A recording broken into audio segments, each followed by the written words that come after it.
There is no definitive list of these are the diagnoses that fit into the term neurodiversity. It's still a relatively new term. I think it means a fundamental difference in the brain that makes you function differently. I really think it's a term that we ascribe to people who don't think like the masses or don't act like the masses. So I actually use that very generally. Someone who is neurodivergent has a brain or mind that works differently from most people. For me personally, I think the term neurodiversity, I like it, I embrace it, because it's a little bit of a pushback against culture of pathology, where they looked at giving mental health disorders when individuals have a brain difference. And perhaps instead of looking at the lack or that they're wrong, something to be fixed, is celebrating the strengths that come along with those neurological differences. To me, neurodiversity means anything that is not something that the world is used to. So if you have depression, anxiety, autism, borderline personality disorder, anything that's just not the standard, I classify as neurodiverse.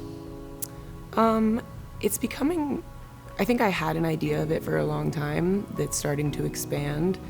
And it's kind of hard to even put my finger on, because it's like, what's typical, what's atypical anymore? I mean, everybody's so different. But I think that it's just people that struggle more, I guess, with certain, I don't know, aspect. Like I said, it's becoming so broad for me that it's hard actually for me to fully put a finger on that in a way that makes sense to me. Like, a lot of people with neurodiversity have had like a hard time fitting in, right? So when you find someone else who like has those same communication issues and like even communicates in that same like bizarre way, or has the same like weird niche interests, or even different weird niche interests, but like someone who get, like there's a kind of immediate sense of kinship there. To me, it means that society kind of views things as either normal or not normal. And it's very black and white, what is normal and what isn't.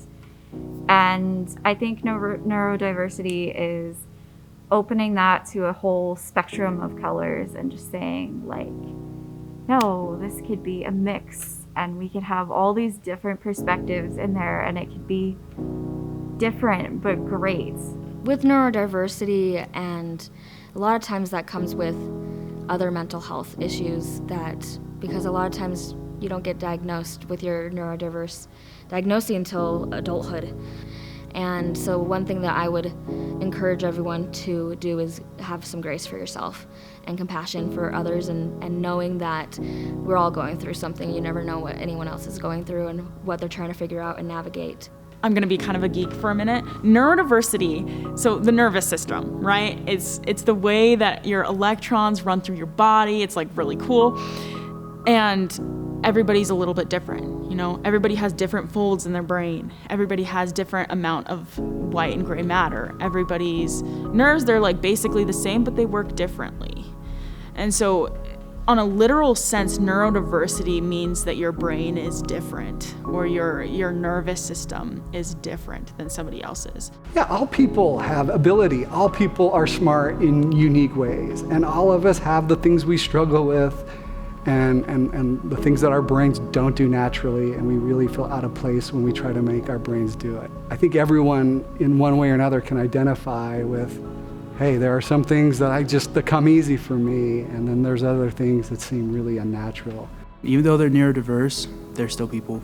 Like, they still want love, they still have ideas, they still have feelings. So I would say just treat them as you would anybody else and just love them.